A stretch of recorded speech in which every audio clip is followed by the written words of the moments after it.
Greetings, salutations. I do hope everybody's having themselves a mighty fine day. And let's talk about season 2 of Tower of God. I did a season 1 video talking about how incredible it is because I believe that for whatever reason, when it comes to a lot of very long running series, I find that the fan base in general has a tendency to disrespect the beginning of the narrative. For example, a lot of One Piece fans will tell you like, oh, One Piece doesn't really get good until Alabasta, completely shitting on East Blue, which is fantastic. When I got into Kingdom, people told me I have to wait until the Coalition arc until things pick up. I thought it was fantastic from chapter 1. A lot of JoJo fans do not respect Phantom Blood, and I think this is literally the foundational piece for everything else that will come on later because Dio is the catalyst for so many things in later parts. So Tower of God, I feel, gets the same treatment, and that's the reason why I made the season 1 video.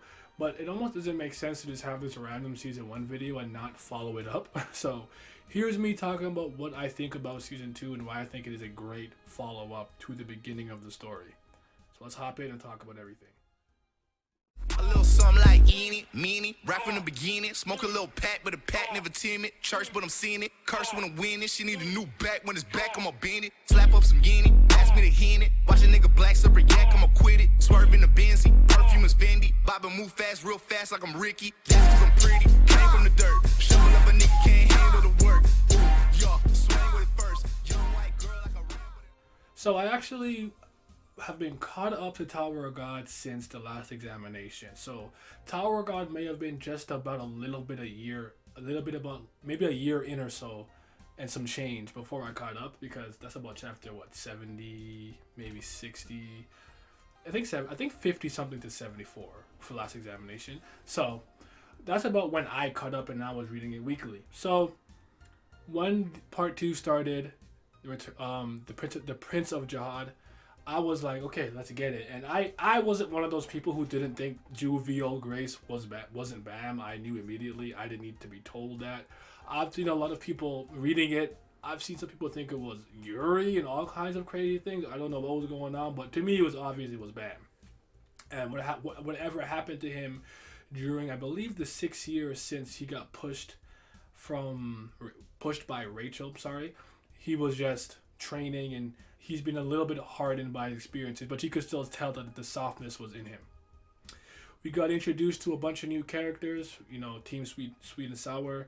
We got like Wagner and Arc Raptor and all those type of people, and I thought it was okay. We're getting to some of the good parts, and I was having a good time. It didn't really pick up to me until Mule Love, and Mule Love was you guys know how much I like Mule Love. You see him here.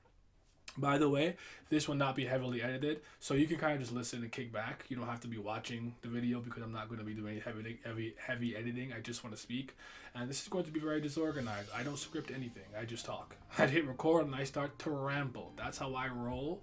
I think scripts are very unnatural. I think I sound robotic when I read.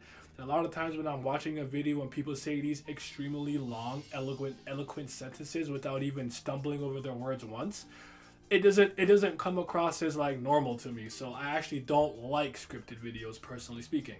All being said, this is a complete side tangent. Expect a lot of those. When the Mule Love stuff happened, I was very impressed. I was starting to really get into it. I thought SIU kicked up the artwork a little bit. By the way, I think the artwork for the majority of season 2 is fantastic. I even like the beginning of it. I actually argue this a lot, and you don't have to agree with me, because I think things, when it comes to aesthetic, beauty is in the eye of the beholder. I think Tower of God has absolutely improved in artwork from start to finish, and it gets better and better and better. SIU and even some of his now assistants, they're doing a fantastic job. I do think it stopped looking visually distinct amongst webtoons as he's gotten better. I think he's kind of made it more look like a contemporary webtoon, which is all beautiful, very nice. But I felt for a long time amongst a lot of the webtoons that I was reading, especially at the time, I know now Lion has blown up a lot more and there's a lot more webtoons just coming out and whatnot. I thought it looked unique artistically. I do not feel that way anymore. Not that it's bad, I just think that it looks more like the average, not average, but you know, high standard run-of-the-mill Webtoon. But that's again another tangent.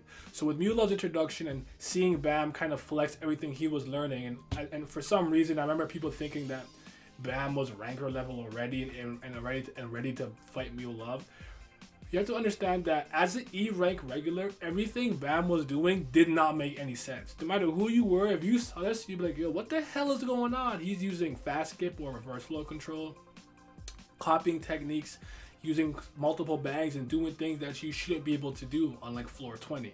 So you have to understand that Mule Love was thrown off by that. Obviously, he's not fighting all out. His power is restricted to some degree. On top of the fact that I always argue that the reason why all of these tests and whatnot end up being games where you don't have to win by straight up beating the ranker or the person you're stronger than is to give the weaker person a fighting chance.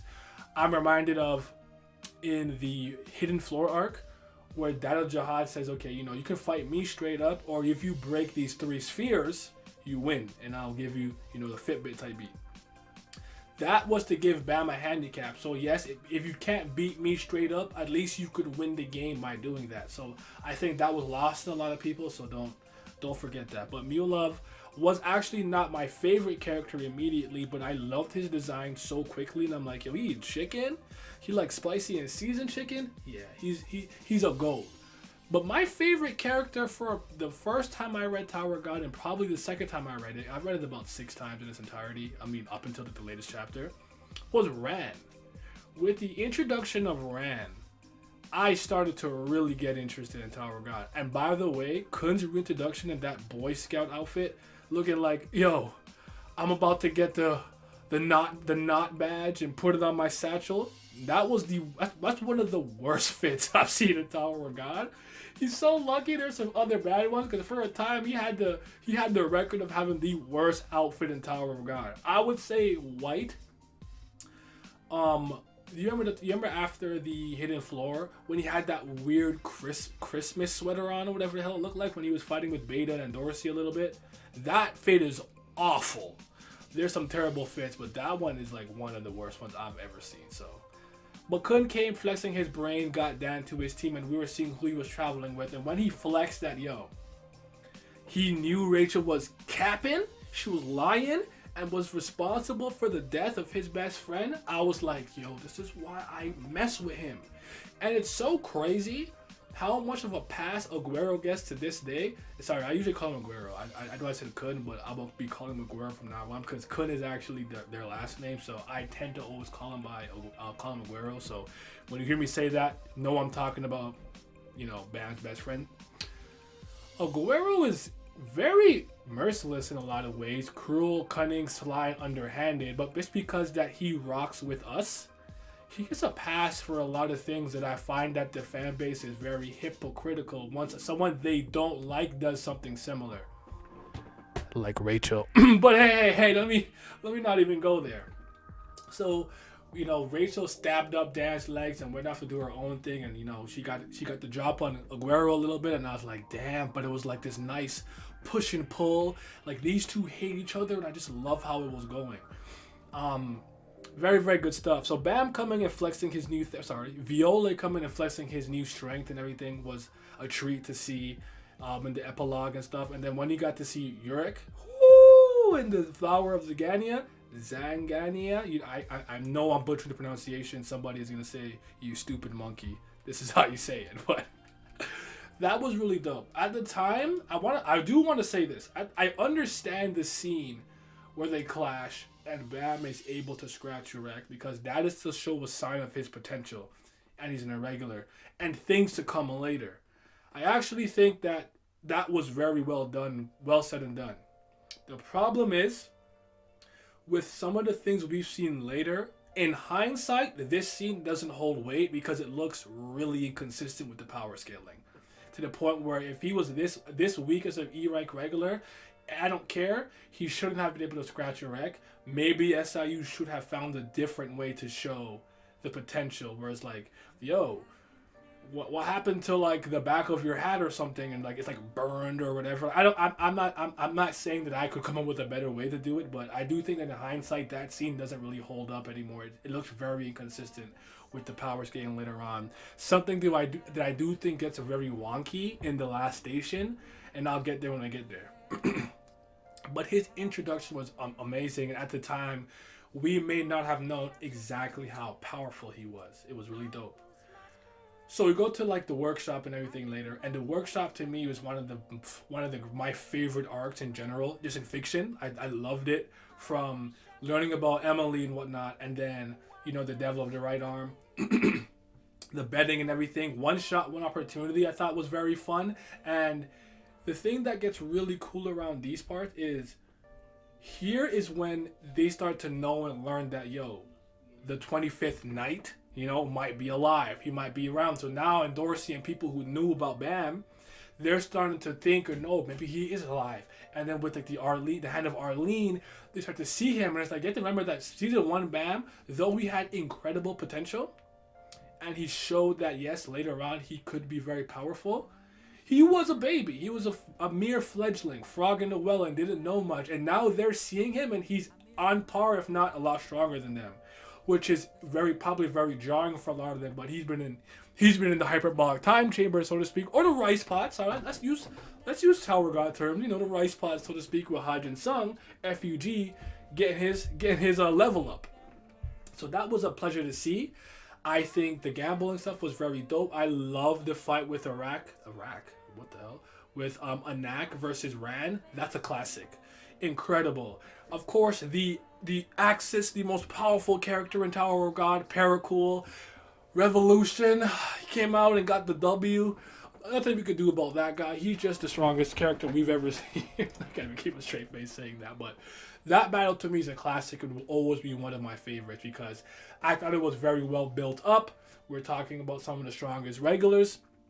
We know Anak is a demi princess, Ran is a direct descendant, and I said Rak again. I meant Ran. Sorry, Kun Ran Naya. He has, in my opinion, Bam aside, probably the best display of combat variety of all the regulars. He's had so many dope fights, so many great moments, used so many techniques, Machete's lance and all kinds of Jian Sula related power and Shinsu, and I just think that he was absolutely a treat to follow. He's not one of my favorite characters anymore. Upon a bunch of rereads, a lot of characters that I didn't like before, I didn't appreciate, I got an appreciation for. One being Hua Ryun. Hua Ryun was a character I didn't like because she just kind of came across to me as like sneaky and underhanded, but understand that I was a lot younger when I was reading this too. So what happens when I get older is like my moral compass gets a little more questionable, if you will, and my ethics, they're not the same. So back then I thought maybe she was like evil, so to speak, but it became a point where I'm like, there really isn't any morality in the tower. You do what you do. Everyone is self-serving, and I respect her for this reason, if not this reason alone, aside from being absolutely beautiful and the best guide in the tower. I'm sorry, Evan, you're my guy, but Hua Ryun's a better guide than you as far as I'm concerned. We will talk about Red Witches versus Silver Dwarfs one day. However, she will tell Bam when he's being an asshole. Like, I appreciate that. I feel like even the fan base does this. They coddle and just praise Bam at every opportunity and don't really kind of criticize him or like tell him when he's being an ass. But if you recall, around the time of the Hell Train, when they were trying to get the tickets versus Yura, and he was just kind of sacrificing and betting and not caring about the people around him in this blind pursuit and trying to chase Rachel, she was like, you're acting like Rachel. She will tell him about himself, and I appreciate that because no fucking nobody else really does that. Something happens and they just, oh, Bam, you're so special and awesome, and they just cuddle him and baby him and rock him in their arms, and I don't like that sometimes because I don't think he will learn that way.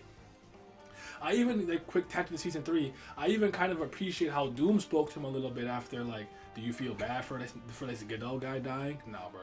He's not. Like, kind of giving him that realness. Because I think he needs that. I mean, gradually he's getting in there. We've seen him grow. But my point is just that I do appreciate that she will just be like, no, like, this is not, what you're doing right now is kind of whack. that all being said, let's keep it moving. So the workshop battle, absolutely fantastic. I would call it a saga, if anything. Like, you know how, so part 2 is part 2, like, you know, season 2. I would say basically the beginning, so the Prince of Zahard is like a saga that has all the arcs in it from like, I'm not gonna name them all, like I cannot remember them all off the top of my head, but like FUG, the Wolves Knot, the Epilogue, the Praise, Untrustworthy Room, Last Chance. By the way, Antimatter Shinsu Bomb Ross, shout out to my Pokemon Master Wagner. Not really a huge fan of him, but I do think he's very important. I can't wait to see him do his thing later. So like with the other part, which is the workshop battle, to me that's essentially a saga as well, from the literal workshop battle. The Devil of the Right Arm, Connection, Truth, Tournament, the Thorn, summoning, and all that stuff. Cannot forget about the Mad Dogs. Them being introduced was very important. On top of damn it. What was Karaka's kind of guy that was rolling with Bam with the mask on? Not Pokken, I don't think his name was. It's something I can't pronounce, with the silver mask. I don't remember his name off the top of my head, but I will just kind of have it here in the edited here. But yeah.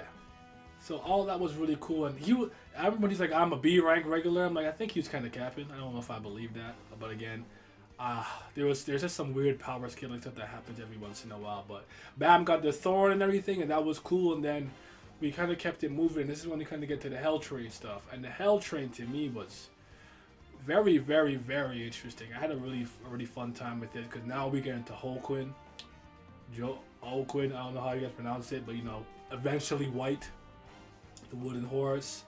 One of my favorite parts being the Dollar Show area. I really like the Dollar Show because Aguero absolutely bodies Rachel.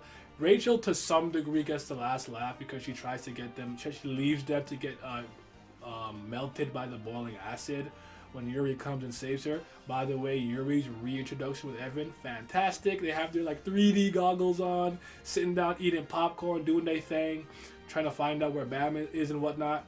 And when she fights Pedro and his purple Dementor that has the poison stuff, and she fucking gets in that Shoryuken.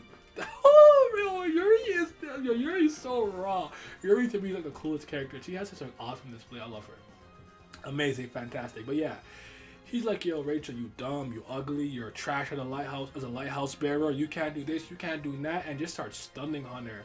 But because Bam is so nice and he wants to save everybody in the Dollar Show game from like dying, he put Kun in Aguero in a difficult situation, so we kind of had to play to that, and she tried to use that to his short advantage. But man, oh man, oh man, I enjoyed it. I enjoyed it a lot the first time I read it. I actually don't like it as much as upon rereads, but let me talk about something that is a popular criticism of Tower of God.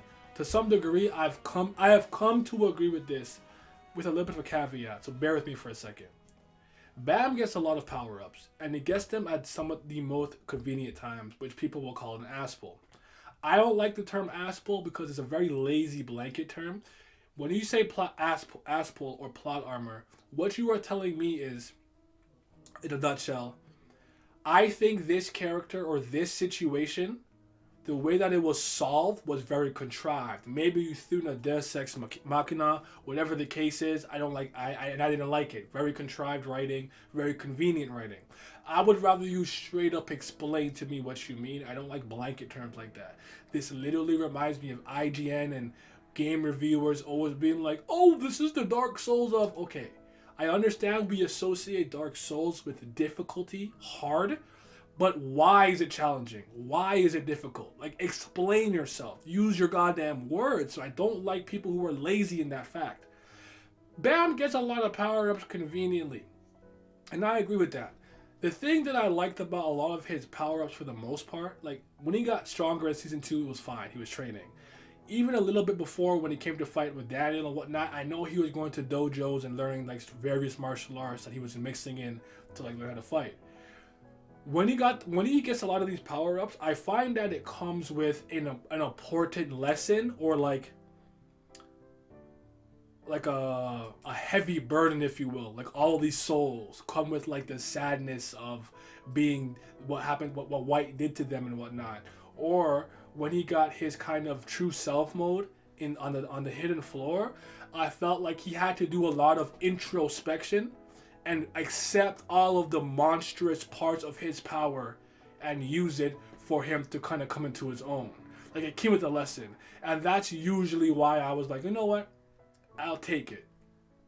And the reason why I don't heavily criticize it a lot for this, I do now because I think it's getting fucking ridiculous, but at the time was because I think this is very common for webtoons. I find that webtoons really, really are into the power fantasy, especially like Naver and line webtoons. Common misconception, every webtoon isn't just a web comic that you read online. Like there's tons of different publishers, and if I go and I make a digital comic and post it online, it's a webtoon, it's a web comic, a web graphic novel, a web series. So it's not just the ones that are from like Korea and whatnot. So don't fall into that trap. That's not, because that's just not true. But Noblesse, Gosu, Girls of the Wilds, I would argue, An Ordinary with John, all these series, even Solo Leveling, which are not from line, like the MCs are just very broken in some facet. They may not know they're broken. They become broken. They were, holding back, subconsciously, some combination of multiple factors, but they always end up being extremely powerful.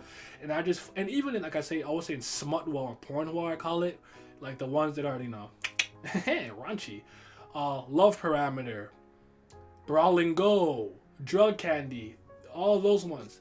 Those characters are still broken too, which like a sexual power fantasy. They love that shit. So it's not lost on me that Tower of God is not unique in that fashion, but there's a lot of things with BAM they do that I think is kind of ridiculous, especially starting in the last station, which we'll get to.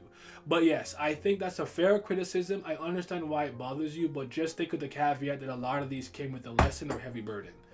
So he trained in the rice pot too and stuff. That was cool. Underwent Revolution.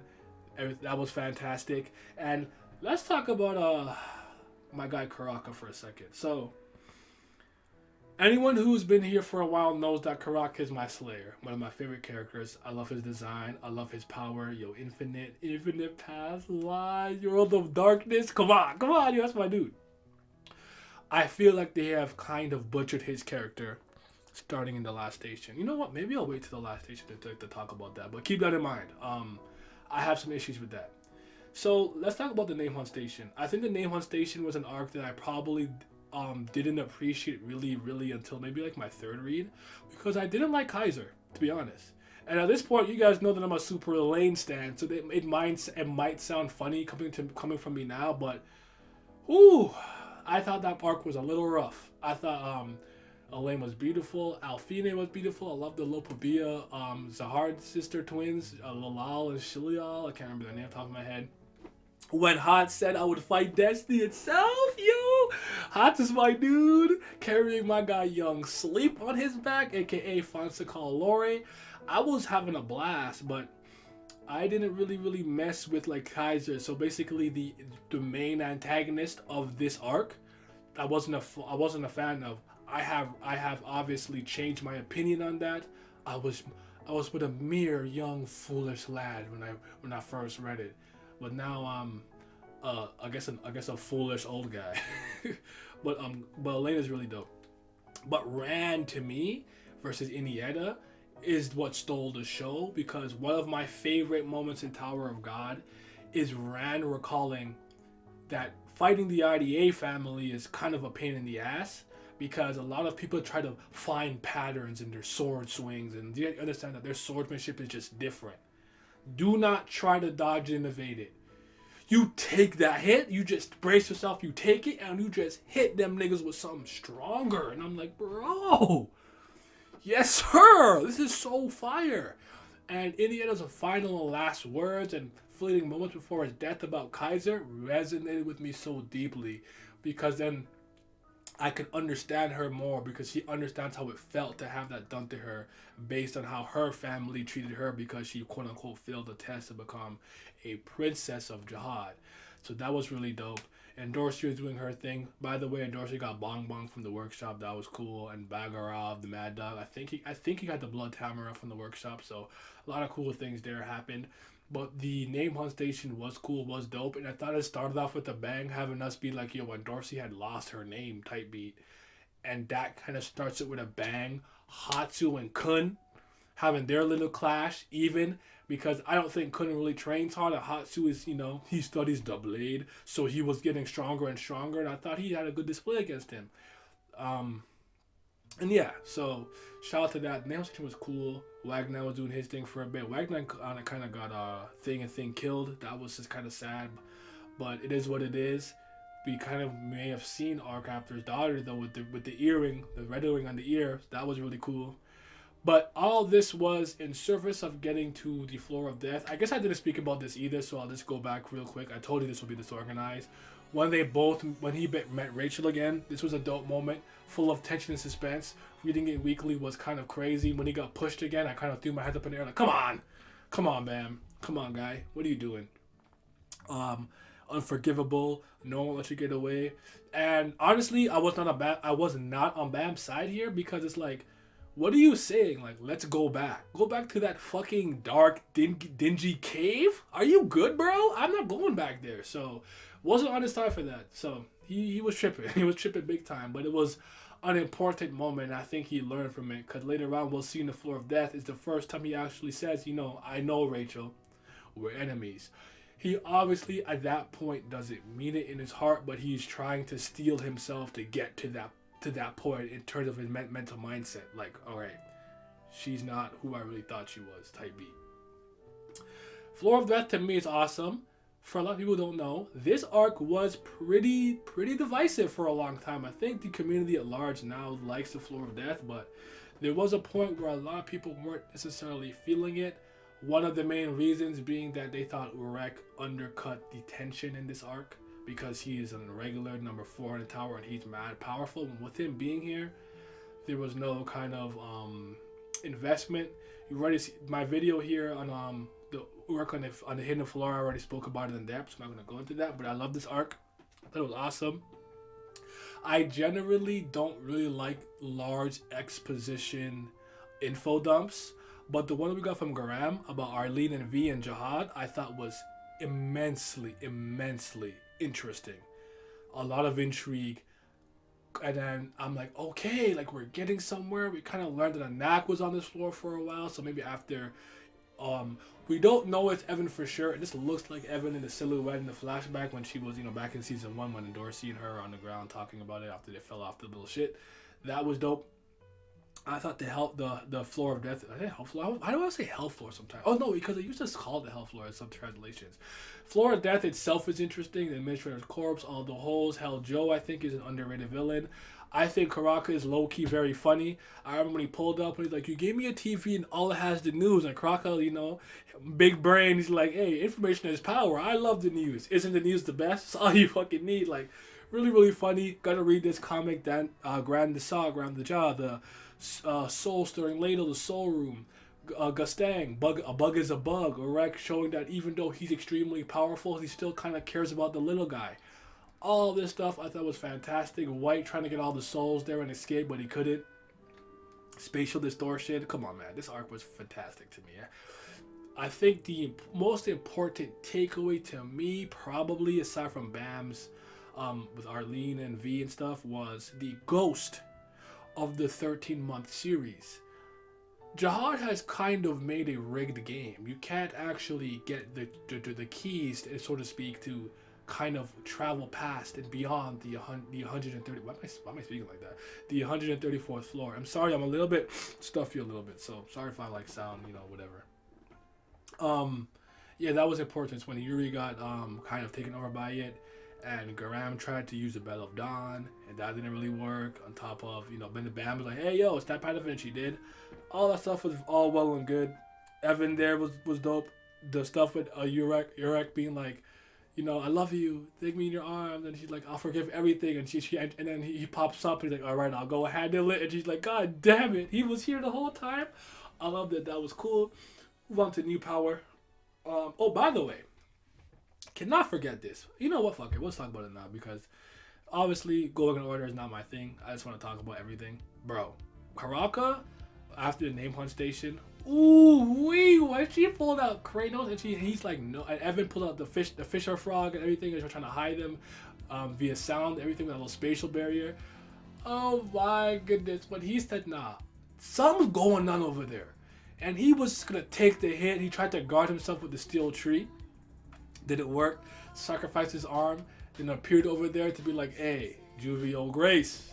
What's poppin', nigga? Like, oh! And he pulled up on Yuri because Pedro got bodied. Now, that doesn't necessarily mean to me Karaka is the nicest guy that cares about his minions in that facet, but he obviously to some degree cares about like the pride of having his minions taken over. Though I'd argue, having seen Death Lady speak to him and some of the interactions he's had has them in his heart, a place that's very important to him. I do think that he has a lot of care for his subordinates to some degree. But let's talk about the Karaka conundrum now because we're here. I argue this, and you may not agree with this. I have a video on it. You can go talk. You can hear me speak about it. I might just make it its own video at some point, just so it's properly documented in a video, a concise video. But I argue that Karaka caring about Hajin Sung makes sense. That's his martial arts teacher.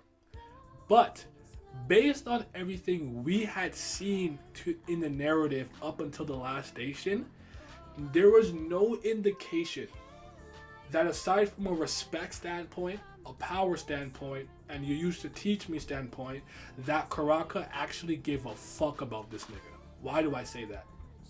Think about him saying, I don't take my mask off to people I don't trust. At every instance where Hajin Sung says something like, hey, don't chase Bam, don't do this, he never listened. He completely went against his wishes. Pocket, yeah, follow him, this and that. He pulled up on Bam, was gonna body him, trying to revive White. All of these things went against Hajin Sung's wishes. I would make the argument, I don't think Bam really cared about him either, but I could tell Hajin Sung obviously cared about Violet to some degree. Oh wow, I switched names, but you know what I'm talking about, Bam. But I would argue Bam doesn't want anything to do with FEG at all. I just want to get out of there, so, you know, it's wonky. But on the last station, when the Calavat says he kills him, he's like, why kill my master? Oh my god.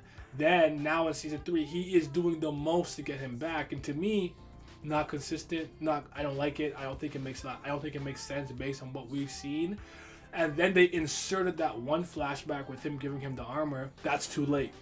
I hate any story that tries to like create a type of relationship or emotional investment right at the moment they need it. You need to have seedlings planted out the story, so I don't feel like it's just something you pulled from the crease of your butthole.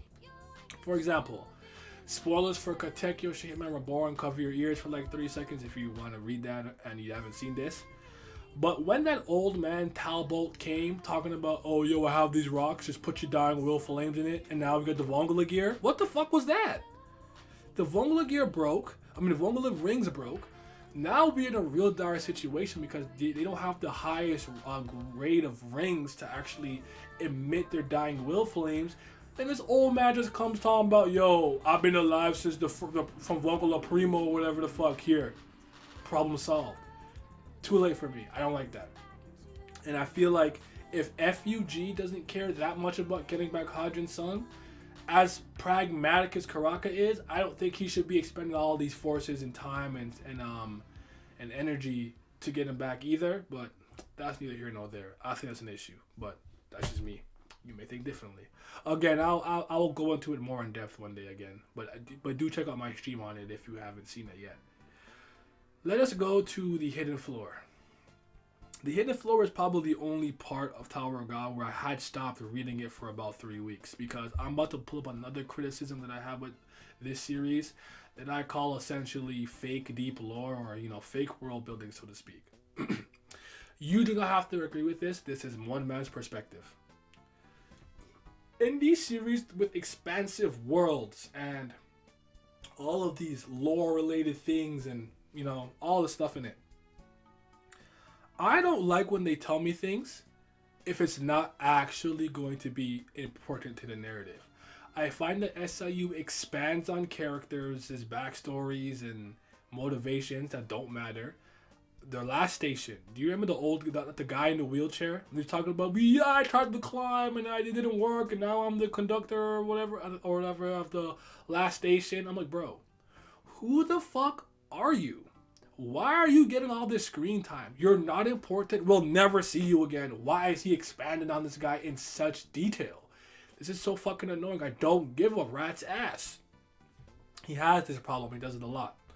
And I don't know why he does this. I don't know if it's because he just wants to have every character seem more fleshed out, but to me, it's just kind of a waste of time, because if it's not going to be integral later on, I don't see the point of bringing it up. If you are running a story and you create this fantasy world and it's called the Land of Besteria, right? And you're talking about how the world was made and created, that's all fine and dandy. You talk about, but in this place, in the dark corners where the dark elves lives, the Valley of the Shrouded, people who go there lose their souls, and you go so in depth on it, and we never fucking go there in the story. What was the goddamn point? You're just doing that to make the world seem bigger and more expansive and much more interesting, but I argue that's not good world building, because you just added that in there and it's not somewhere we're going. If we go there, it's fine and dandy. If we don't, what's the point? That's something I think you should put in the blog post. That's something you add like a data book or like ancillary information if you're in an interview or something. That's where you can expand upon the things that maybe you didn't really get to in your story. But in story, why? The essence of bravery is just a power-up. It makes him stronger. Why did we have this in-depth story about this warrior who was the pinnacle of martial arts, perfect equilibrium? He was brave, and bro, just take your fucking Chaos Emerald and power up. Why did you go into such? Is this person important? Am I gonna get a flashback of talking about the nigga who's in the essence of bravery? Like, what the hell are we doing? This is all a waste of time. I hate when he does this, because Tower of God is already an extremely dense series with tons of information, and at this point I don't need any more information. It's not going to be vital moving forward, so I needed to stop doing this. Tangent over. Hidden Floor. Didn't care about these data people at all, aside from seeing a younger Han Sung-yu and obviously Kunadwan and Data Jihad. Batis and Rose and all these people, bro, you're just cold to me. You're digital. I don't fucking give a damn. Can we just move on? So I stopped reading it for about, I feel like maybe 3 months, and then I came back after. Didn't even really care for that sworn enemy stuff either, but it is what it is. But this arc had tremendous payoff. I love when they're learning about Shinsu property conversion and their Shinsu nature and stuff, because it's so Shinsu quality, because it's so dope. Because I felt like at that point SLU was being somewhat consistent with his blog post, saying that FUG wanted Bam not because of his talent, because he's an irregular, and that just gives them a pathways to things that no one else in the tower could do. But he's not necessarily the most talented. And we had instances where like Bam and Guerrero could not keep up with Endorsi without using Shinsu Boos because of the power of blood she has. She's just physically more dominant than they are, naturally, right? On top of the fact that as talented as Bam is, Endorsi understood and learned her Shinsu quality way faster than everyone else did. So I'm like, this is dope. And he was learning about tension, something V was really good at. So call back to his father. All that stuff was really, really, really cool. Then, you know, he kind of just started like breaking the mold and it's becoming like all the god tier, so to speak, if you will. But Hidden Flow was amazing. The fight with Dad Jihad was so incredible. Cosmos, him getting his true self mode, him just kind of growing in that battle was really dope, and Dad Jihad being very interested in him. And then obviously we get the point where the real Jihad pulls up. Yo, sent us. I couldn't believe it. He's like, yo, didn't I kill you before? And he ragdolls him, chokes him to almost to near death. And then he gets pulled out from it with his second thorn fragment, which is something space-time related, which is really dope. Wagner gets that sword to control fate, but he has to quote-unquote kill somebody. We saw Data erect, which is with his data corrupted. And this is probably when I really started to be like, yo, Rachel's agency in the story is incredible. Found the big breeder. Icarus came in, blew up Kun's heart. Oh my god. That shit was fantastic. And I love Machete. So seeing Data Machete too, with Acardi, with Asensio, man, trying to take out Daja, all that stuff was dope to me. I think it was really cool, really fun, and I had a good time with that arc.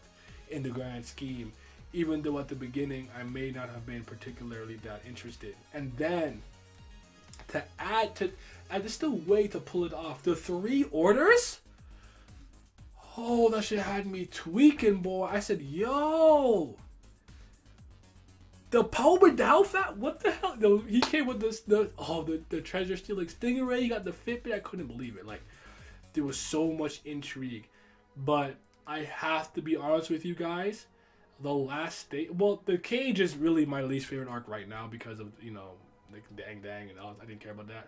Like, for me, if Baylord Yama wasn't as cool as he was, I might have had way more trouble getting to the beginning of part 3, but I take big issue with the last station. I think the last station is very messy. I think the power skilling's all over the place. I think at that point, Caliban was very hard to get a grasp on. He was very all over the place. He was talking about Hajin Song versus Caliban was going to be like a classic. I don't think it's a classic. I think Anak versus Ran is. Again, though, apparently he meant classic in terms of martial arts. I heard somebody on Reddit. I said heard on Reddit, and no one was speaking on Reddit. They were typing. What's good with me? Someone on Reddit typed out it had more to do with the fact it was more hand to hand, so like a martial arts fight. So if that's the case, then I'm fine with it. But so Bam, one thing I didn't like about Tower God for a long time that I felt that SIU has started to rectify in season 3 is Shinsu is such an interesting power system. And he didn't do like what Kubo did with Bankai's or Zanpaku Toes by limiting it to just 2 forms, where he made Shinsu integral to the world itself for breathing and living and creating light in the sky and stuff, but also integral to battle, but it's limitless in its potential, to the point where some people can use it, well, I said some people, and Ryu can use it to create life. And all I see these niggas do is use fucking beams. Purple beam. Black beam, electricity beam, fire beam, and I'm like, dog, where are the techniques at? Come on. So when my guy, I thought he was fun, Charlie pulled up, and Charlie hit him with white noise to discombobulate him and take away his senses. I'm like, we're getting somewhere, and then Yuri kind of just throws him the Black March, and the Black March gives him the arbitrary power up. The SIU said in the blog post, if they got hit with that shit, they would have died in one hit. And I'm like, what are we doing, man? All these external things to help him not die right there, I thought was so contrived and doing the most. I thought him cracking Caliban again, I didn't really like it. I didn't care because Caliban didn't really dodge it, and it was nice for someone to just call Bam really weak. But for a high ranker of his caliber to be the first person to say that, it doesn't hold as much weight to me. But that being said, I love the princesses in this arc. I say princesses. I didn't really care for Bong Bong, the fucking Uber merchant, just teleporting everybody everywhere. Hey, lift delivery, Bong Bonging away. But Yuri against Shanhee Ha and her turning herself in, her pulling up with Karaka with the green April and everything and making them bow to her also was fantastic. I loved it. And Masheni, I'm sorry guys, I'm a fan of underhandedness, especially in series like this. Like in a series like One Piece, I need more sneakiness, but we know how the Kun family is, so Mashani kind of setting up Hajin Site to come to the last station. By the way, their conversation on his floor. First of all, dude, I saw you buy a lay for 10 billion points. This is your fucking house, nigga. I need you to do better, my guy. Them having a conversation about him saying, you know, over time his rage has dissipated. That was all a really, really dope conversation. I love it. I think it's very consistent. It makes sense to me. I think it was very organic. God damn, bro. I'm sorry, guys. It was very organic, but yeah, she kind of set him up in his fight with Caliban, the Tiger Dragon Gate. That was dope, and she came with the sneak from the back and stabbed him. Woo! I loved it. And testament to how strong he is. He is different among the Ha family. Talking about we're technicians, not just these fucking Shinsu sandbags with high Shinsu resistance. That was amazing. And then I loved even seeing a little bit of past Yuri, a little bit of Ha Yurin. That was all dope. So the princesses to me stole the arc a bit. Complete White coming out was cool. Seeing Karaka kind of body some rankers were cool, but then White having the little mana problem, that was a little annoying. But hyping the fuck out of Levi, or Levi, however you want to pronounce his name, with his Korean Riddler Scantron gimmick. Hey yo, yeah, what's your name? You take too long, you choke and you die, just for him to get hit by Bam. Oh, my spell didn't work, and then lose to Rack's rock throw. He's whack. So much build up for no reason. Shout out to Water Jelly. I don't know if you guys were around when we were doing the streams, but shout out to Water Jelly. We had a lot of fun jokes about him. The two others, the guy with the penis head with the like power pole, that was funny. Man, we had some good times there. And Simi's constant Gustang is coming gimmick. When Gustang pulled up though with his Gustang with his people, they look dangerous. When that one guy said he's the greatest, he's omniscient, the most, whatever, powered out Gustang. We're here for what we're here for. Don't care about what Jihad has to say. That was dope. I like Dorian Frog, by the way. Drac, I call him Lord Sleep or King Sleep. He was dope. Shout out to Deathbird with the clutchness, actually saving some of our people with by bringing the Lighthouse over. That was really good. But I do think New Wave, the very ending, was really good, and that was a great build up to like hype up the part 3 and everything of the sort. I know I didn't touch and talk about everything, but this is getting very lengthy. I didn't actually want it to be this long, and I'm rambling. But season 2 as a whole, to me, literally overall, was very good. I liked it a lot. I think it was a great follow up to season 1. The last station aside, which is probably one of my least favorite parts of Tower God in general, I do think that it was really, really good. So stay tuned for when I'm going to talk about season 3 thus far up until chapter 67, while SLU's on hiatus. But a lot of potential in that season that I see. But yes, Hellchin was dope. White was dope. Lurks Up Battle. Rachel's involvement was cool. I mean, let me talk about their final confrontation with Rachel after she blew up Clint's heart real quick, because that was important. I thought Bam doing what he did was kind of cool, but I do think Rachel got the last laugh because she basically held information that he wanted over her head and kind of escaped with Yura. Rack, you had one fucking job.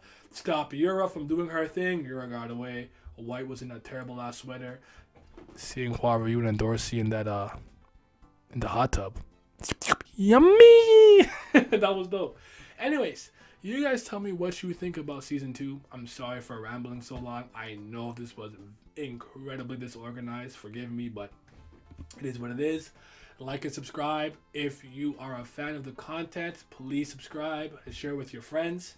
Hit the bell of dawn, and I'm gonna be out. Slayer Karaka, I need you to come back, my guy. I need my Slayer back.